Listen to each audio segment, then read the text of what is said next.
The lights inside the Caesars Palace Colosseum didn't just dim, they felt heavy. For 5 years, this room, the heart of CinemaCon, had been a place where one name was spoken of only in hushed tones, if at all.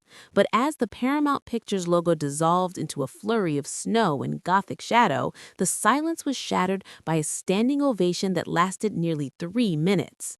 Johnny Depp didn't just walk onto the stage in April 2026, he walked back into the center of the industry that once tried to delete him from its history books. The headline of the day wasn't just about a new movie, it was about the formal end of the most famous blacklist in modern Hollywood.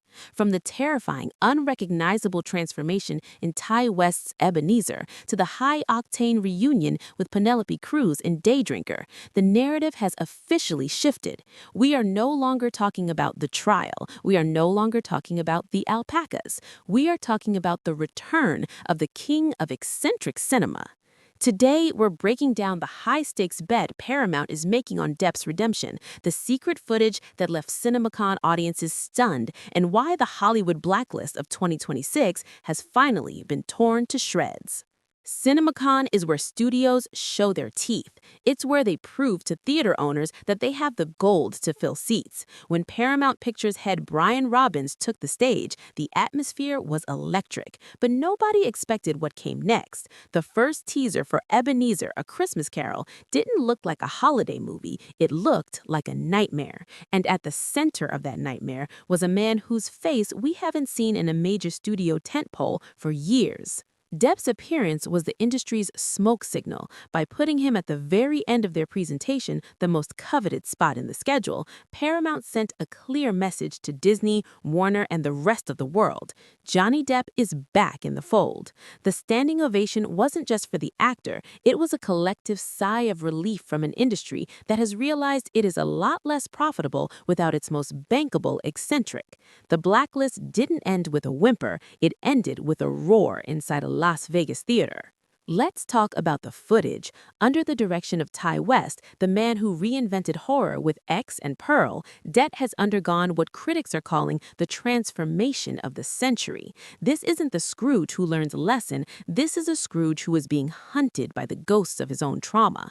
The prosthetics are so seamless that people in the front row were whispering, "Is that really him?" Depp has always been at his best when he is hidden behind layers of makeup, and Ebenezer feels like a return to his Edward Scissorhands roots. The skin is like yellowed parchment, the eyes are sunken and bloodshot, and the voice is a raspy, terrifying whisper. It is a masterclass in physical acting.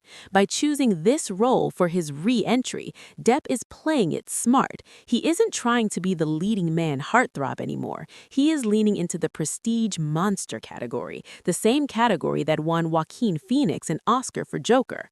It's a calculated, brilliant move to force the critics to focus on the craft rather than the controversy. While Ebenezer provides the artistic credibility, Lionsgate's Daydrinker provides the blockbuster muscle. Directed by Marc Webb, this film is a high-stakes, sleek thriller that feels like a modern The Tourist, but with significantly more grit.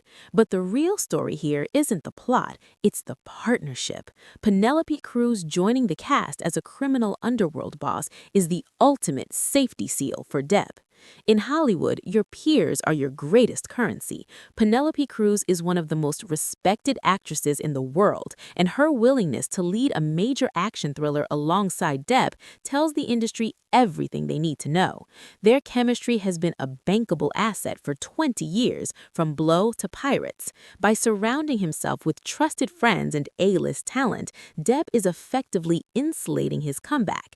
You can't call him a pariah if the industry's most respected stars are lining up to work with him. Daydrinker is the commercial anchor of 2026, proving that Depp can still carry a global action film. Now, we have to look at the why. Why would Paramount and Lionsgate take this risk in 2026? The answer lies in the numbers. 2025 was a year of safe movies that failed.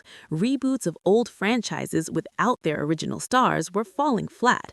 The audience was suffering from sanitized cinema syndrome. People are tired of perfect PR-trained actors. They want characters. They want edge. Paramount realized that Johnny Depp isn't just an actor, he's a human event. Every time he does an interview, it goes viral. Every time he wears a new outfit, it trends. In a world of fragmented media, Depp is one of the last remaining global magnets. Paramount isn't just betting on his talent, they're betting on the Depp army. They know that the millions of fans who supported him during his legal battles will show up to the theater with a fervor that no other fan base can match. In 2026, risk is the new safety, and Depp is the ultimate high-reward gamble. The press has already coined him a new title, the King of Eccentric Cinema. This is a very deliberate PR pivot. For years, the narrative was the fallen star. Now it has been rebranded as the resilient artist. By focusing on roles like Scrooge and the mysterious yacht traveler, Depp is reclaiming the gothic outsider persona that made him a legend in the 90s. This narrative works because it feels authentic to who he is. We don't want to see Johnny Depp in a romantic comedy or a boring legal drama. We want to see him under 6 inches of latex playing a man who talks to ghosts. The 2026 Blacklist break is successful because it doesn't try to make him normal. It embraces his strangeness as his greatest asset. He's the only actor who can disappear into a role so completely that you forget the person behind it. And in 2026, that's exactly what Hollywood needs to distract us from the 24-hour news cycle. One look at the cast list for his 2026 projects shows a wall of talent. In Ebenezer, you have Ian McKellen and Andrea Riseborough. In Daydrinker, you have Madeline Clean and Penelope Cruz. This is validation by association. When you put a controversial actor in a room with Ian McKellen, the controversy evaporates. It's hard to argue that someone is unhireable when a Knight of the Realm is playing their scene partner. This was a genius move by their management team. By ensuring that every project he touches in 2026 is prestige-heavy, they've made it impossible for the old guard of Hollywood to ignore him. You can't boycott a Ty West film. You can't ignore a Marc Webb thriller. The supporting cast act as a shield, allowing Depp to focus purely on the performance, while the names on the poster do the heavy lifting of restoring his corporate image. Early reports from the set of Daydrinker in Portugal suggest a new Depp. Crew members have described him as laser-focused, punctual, and more collaborative than ever.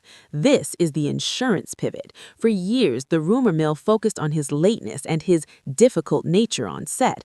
But the 2026 version of Depp seems to be on a mission to prove his professionalism.